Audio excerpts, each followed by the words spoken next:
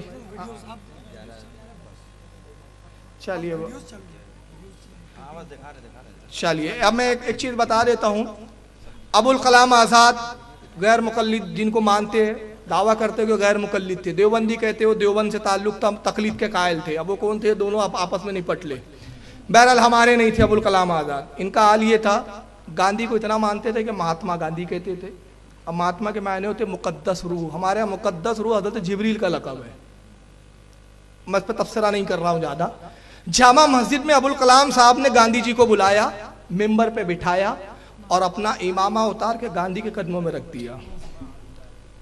اس پر اعلیٰ حضرت نے حکم کفر لگایا تھا ان پہ، اور اس کے بعد کہتے ہیں کہ میرا ایمان میری عزت سب گاندھی جی کے قدموں میں ہے.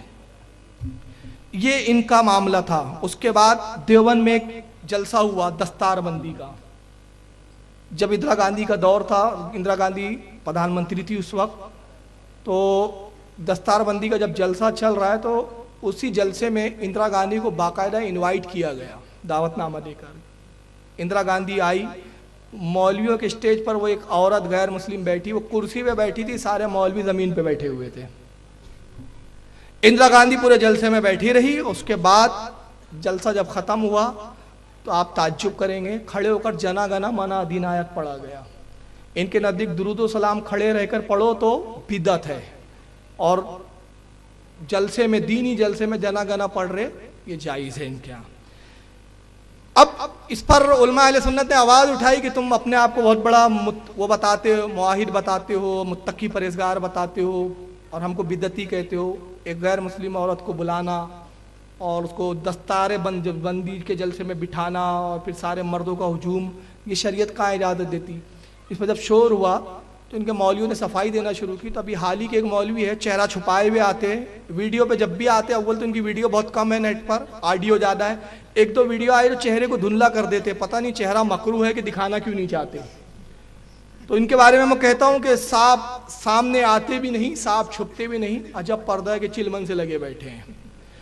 وہ ہے مولوی عبدالرب نواز حنفی صاحب. آئیے ذرا وہ دیوبند کے مولوی صاحب کیا صفائی دیتے اس بارے میں سنیں. مشہور سوال ہے، یہ چہرہ میں نے نہیں دھندلا کیا ہے صاحب، یہ ان کے ویڈیو میں ہی ایسا چہرہ ہے. کی طرف سے مشہور سوال ہے. بات یہ ہے کہ اندرا گاندھی اس وقت کی وزیر اعظم تھی، اس کو بلایا نہیں گیا تھا، بلکہ اس کی انٹیلیجنس نے جب اطلاع دی کہ اتنے سارے مولویوں کا ٹھاٹے مارتا ہوا سمندر ہے تو وہ گھبرائی کہ کہیں ایسا نہ ہو کہ میری حکومت کا تختہ نہ الٹ جائے. وہ بغیر بلائے خود جلسہ گاہ میں آئی ہے.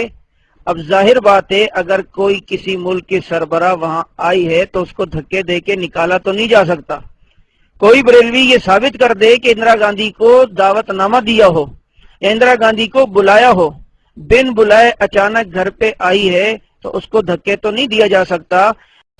یعنی کہتے ہیں کہ اندرا گاندھی کو اس کی مطلب اس کے لوگوں نے، جاسوسوں نے یہ خبر دی کہ وہاں دارالعلوم دیوبند میں بہت بڑا جلسہ، تیری حکومت کا تختہ نہ پلٹ جائے. اتنے بڑے ترم خاں تھے یہ لوگ کہ اندرا گاندھی گھبرا گئی. تو انٹیلیجنس نے اس کو خبر دی تو اس نے فوج نہیں بھیجی، پولیس نہیں بھیجی، خود ہی چلے گئی ہاتھ جوڑنے، بابا میری حکومت کا تختہ مت پلٹو، کیا کر رہے ہو آپ. یعنی جھوٹ دیکھو کیسے لپا پوتی ہو رہی ہے. چلیے حنیف صاحب تو ابھی زندہ ہے اور یہ ویڈیو نیٹ پر جائیں گے. حنیف صاحب سے کہتا ہوں اچھا ٹھیک ہے صاحب، چلیے اپنے گھر کا ذرا جائزہ لیجئے. یہ کتاب شیخ الاسلام نمبر، الجمعیت کا شیخ الاسلام نمبر، حسین احمد ٹانڈوی کے بارے میں، اسد مدنی کے ساتھ ہے، ذرا اس کا ایک صفحہ دیکھ لیجئے. کہتے ہیں کہ مگر یہ داستان آج چھیڑی جا سکتی ہے نہ وہ روح پرور داستان جس کا تعلق کلکتہ سے 1921 میں ترک موالات کی تحریک نے کلکتہ کی سرکاری عربی دینی درسگاہ مدرسہ عالیہ کی اینٹ سے اینٹ بجا دی. ایک نیا عظیم الشان دینی مدرسہ مولانا ابوالکلام آزاد کے ہاتھوں قائم ہو گیا اور گاندھی جی نے آ کر مدرسے کا افتتاح کیا. سمجھ رہے آپ؟ دیوبندیوں نے ایک مدرسہ بنایا اور اس کا ادگھاٹن کرنے کون آئے؟ گاندھی جی. تب کہ گاندھی جی کو بھی اپنا تختہ پلٹنے کا ڈر تھا تو بولے چلو ان کا مدرسہ میں بنا دوں. چلیے اب آگے آئیے. سونیا گاندھی ابھی حال ہی میں دیوبند پہنچی.